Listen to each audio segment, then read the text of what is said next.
আসসালামু আলাইকুম প্রিয় এলাকাবাসী, কেমন আছেন? আশা করি ভালো আছেন। দীর্ঘ ফ্যাসিবাদী এক সরকারের পতন হলো।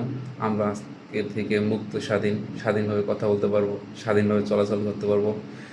কেউ আমাদের আর পুলিশ দিয়ে হয়রানি করতে পারবে না। হয়রানি করার চেষ্টা করলে তাদের রুখে দিতে হবে। দীর্ঘদিন একটা অপশক্তি বাংলাদেশের উপর ভর পেয়েছিল। সাধারণ উপর অমানসিক অত্যাচার করেছে। এটা থেকে আমরা আজকে থেকে মুক্ত। সবাই নিজ নিজ স্থান থেকে আমাদের এই দেশটাকে গড়ার চেষ্টা করবেন। কোনো কিছু আমরা ধ্বংসযজ্ঞ চালাবো না, আশা করি। কারোর সাথে আমাদের বিরোধ নাই। সবাই আমরা ভাই ভাই বন্ধুর মতো চলবো। আর যারা বিভিন্ন সময় প্রশাসন দিয়ে, পুলিশ দিয়ে আমাদের হুমকি দিতেন, যে কোনো সময় আমাদের হয়রানি করার চেষ্টা করতেন, আশা করি এটা থেকে তারা বিরত থাকবেন। আর আপনারা আশা করি এখন থেকে সংযত আচরণ করবেন। 2016 সালে এই ফ্যাসিবাদী সরকার আমাকে দীর্ঘ 34 দিন কারা অভ্যন্তরে রেখেছিল।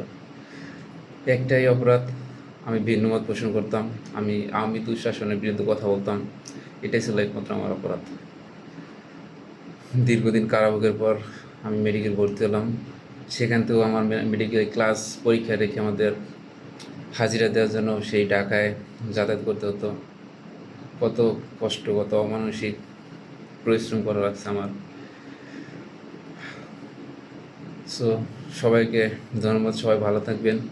আর এলাকার কথা আবার বলতে চাই, আপনারা প্লিজ, যারা এতদিন মানুষদের হয়রানি করতেন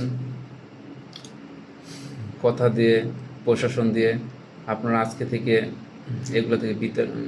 এগুলো বাদ দেন। আমরা সবাই ভাই ভাই একসাথে চলি, দেশ গড়ি, দেশের দুর্নীতিবাজদের বিরুদ্ধে রুখে দাঁড়াই। সবাই আমরা একসাথে এই দেশটাকে গড়ি। জিন্দাবাদ বাংলাদেশ ইসলামী ছাত্র শিবির, জিন্দাবাদ জামাত ইসলামী। আসসালামু আলাইকুম, সবাই ভালো থাকবেন।